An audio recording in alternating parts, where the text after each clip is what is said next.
Bonjour mes chers élèves, dans cette séance, Inch'Allah, nous allons réviser le premier module, exactement l'œuvre de la boîte à merveilles. Nous allons voir les événements principaux. Alors vous aurez, Inch'Allah, à travers cette vidéo, un résumé facile pour mieux comprendre et se rappeler les événements de la boîte à merveilles.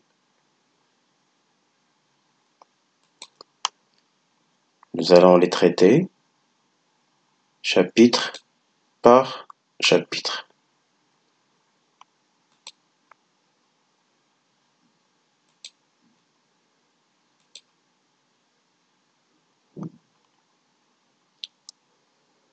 Alors, au début, la boîte à merveilles, ce roman s'ouvre sur une description du lieu de Tachouafra, la description de la maison de Tachouafra et de ses habitants. Après, le narrateur va parler de l'école coranique que fréquente le protagoniste, ça veut dire le personnage principal, Sidi Mohammed. Sidi Mohammed avait l'habitude de visiter l'école, le Msid, de manière quotidienne. Après, il va parler de la scène du bain mort, où sa mère l'emmène. C'est un récit des péripéties du bain fait par la mère aux voisines. Nous avons vu que directement après son retour du bain, ou le lendemain plutôt, de la séance du bain, la mère du narrateur va trouver du bonheur de raconter ce qui s'est passé dans le bain. Après, le narrateur va nous parler de la dispute de la mère avec la voisine Rahma. Parmi les conséquences de cette dispute, le narrateur va s'évanouir à cause de des scènes violentes qu'il a vues.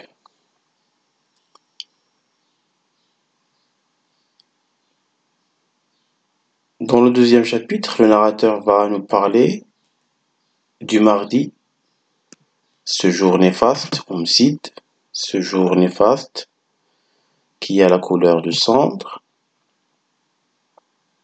Pourquoi néfaste? Parce que c'est un jour que Sidi Mohammed n'aime pas beaucoup, parce que c'est le jour de la récitation, etc. Après, c'est la visite du narrateur, de sa mère et de son ami Laïcha au mausolée Sidi Ali Bouhalb. Le narrateur est griffé par un chat et va tomber malade et il va avoir 2 jours et demi de repos. Le narrateur ne va pas au site, il va assister alors à la vie des femmes et à leur commérage.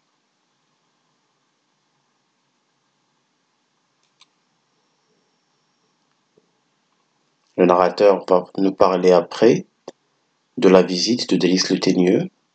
C'est un apprenti de son père.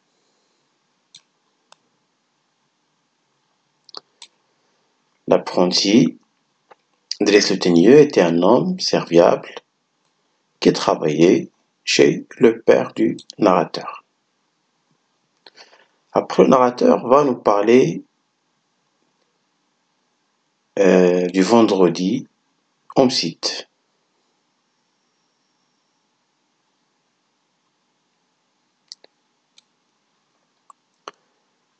Dès son retour, le narrateur va être ébloui par la lampe. Dès son retour du site, le narrateur va être ébloui, va être étonné par la lampe à pétrole de Fatma Bziouya. La mère se fait acheter une lampe pareille. Le narrateur va nous parler après de la disparition de Zineb, la fille de Rahma.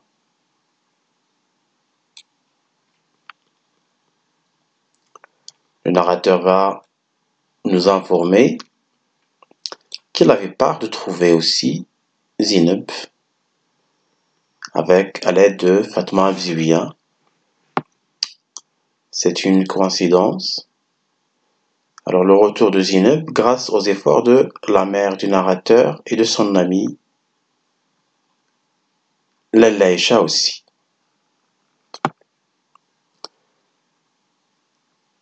La célébration par les parents du retour de la fille. Rahma alors va faire un repas pour les mendiants pour remercier Dieu. C'est une cérémonie où des récitateurs de Coran vont être invités. Après, le narrateur va nous parler de sa visite, lui et sa mère, à Lalla Aïcha. Il prend part à un jeu à la mariée sur la terrasse. Le jeu finit dans des cris et des pleurs.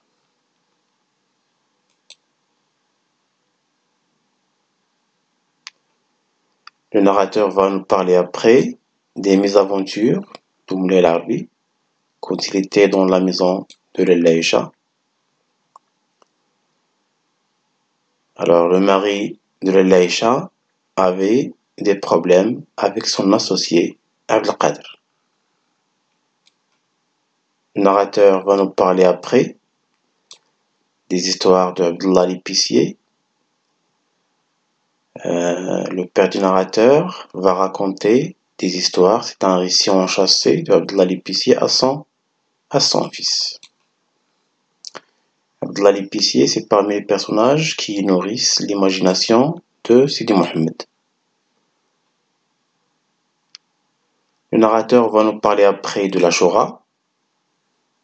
Le msid était orné et astiqué.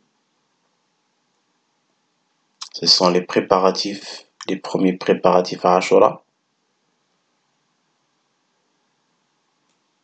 Après, le narrateur va nous faire part de la nouvelle de la ruine de Moulay Larbi et du sacrifice consenti par sa femme pour le sauver. Toujours avec un autre triste événement, la mort de Sidi Mohammed Ben Tahar. C'est une scène de pleurs et de chants funèbres. Le narrateur, ayant peur de mourir, tombe malade. Le chat de Zineb vole au narrateur sa chaînette. Le narrateur va avoir des petits conflits avec Zineb.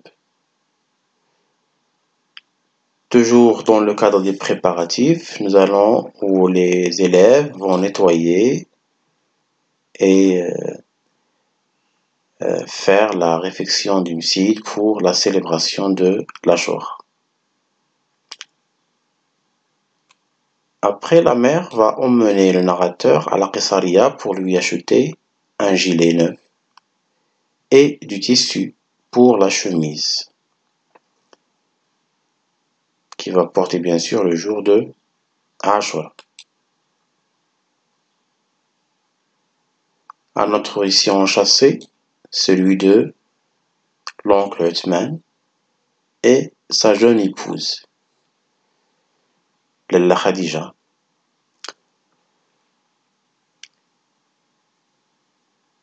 Toujours en se préparant à Ashura, le narrateur va nous parler de jeux des enfants à l'occasion de Ashura. Dernière préparation aussi pour accueillir cette fête. le père emmène son fils, le narrateur au souk, en vue de lui acheter des jouets. Après, il l'emmène chez le coiffeur, Abdurrahman. À la maison, le narrateur va nous parler de l'essayage des habits, des jeux des enfants avec leurs jouets, le port des habits neufs, la célébration de Ashura Omsid. Le jour de Ashura, le narrateur va avoir une visite de la part de l'Aïcha. Cette dernière va rendre visite à la mère du narrateur le jour de Ashura et elle va gâcher le plan dressé par la famille. Le narrateur éprouve un sentiment, bien sûr après la célébration de Ashura, le narrateur va se sentir l'ennui, la monotonie. Le narrateur éprouve alors un sentiment de monotonie et d'ennui au lendemain de Ashura. Et après, l'école coranique est installée dans un sanctuaire.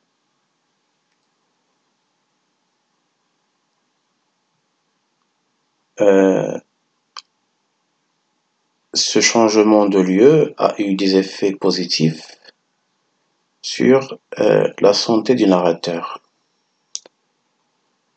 Le père emmène le narrateur et sa mère au souk des bijoux. Il avait l'intention de lui acheter des bracelets en or. Que va-t-il se passer après?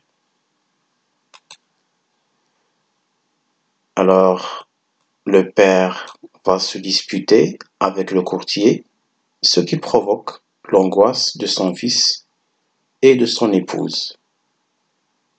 Le narrateur va tomber malade à cause de la dispute entre son père et le dillal. L'Aïcha va visiter la mère du narrateur. Elle apprend à la mère le mariage de Moulay Al. Ça, c'est le deuxième problème de l'Aïcha dans ce roman. Avec la fille, bien sûr, le mariage de Moulay Al avec la fille du coiffeur Abdurrahman. Après, c'est la persistance de la maladie du narrateur et la tristesse de ses parents. Pardon. Dans le chapitre numéro 9, le narrateur va nous parler de la ruine du père. Et le père va décider de voyager pour travailler à la campagne, pour régler son problème. Alors après, le narrateur va parler dans un paragraphe 2 du départ de son père. Le narrateur ne va plus à l'école à cause de sa maladie.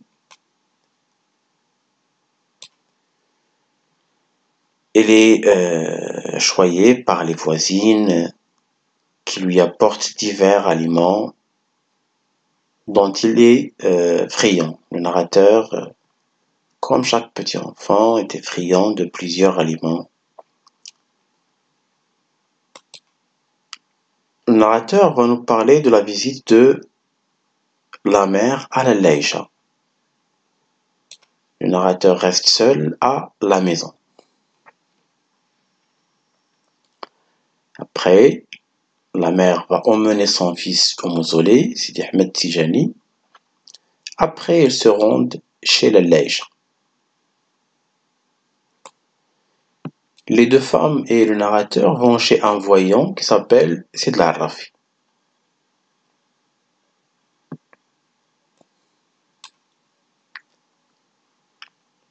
Après l'événement de Sid al-Rafi, le narrateur va nous parler de l'arrivée d'un messager de la part du père.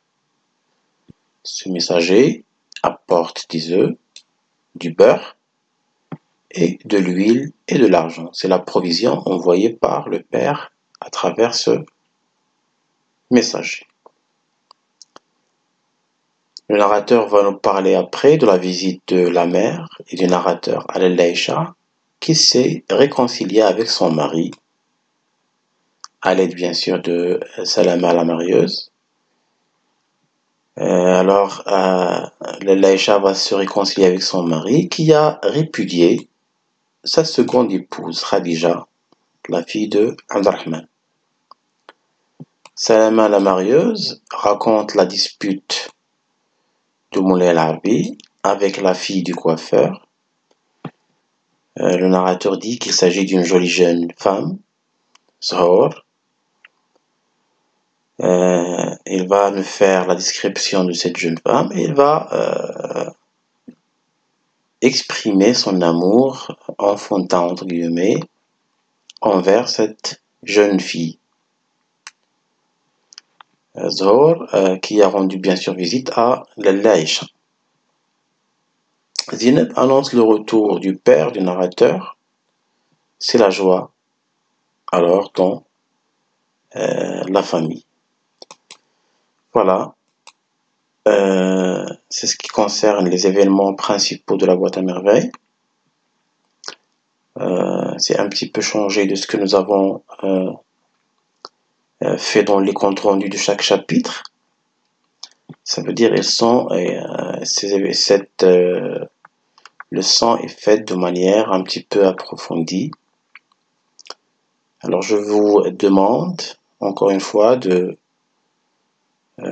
réviser ces événements pour pouvoir maîtriser ces événements. Merci pour votre attention et à la prochaine, Inch'Allah.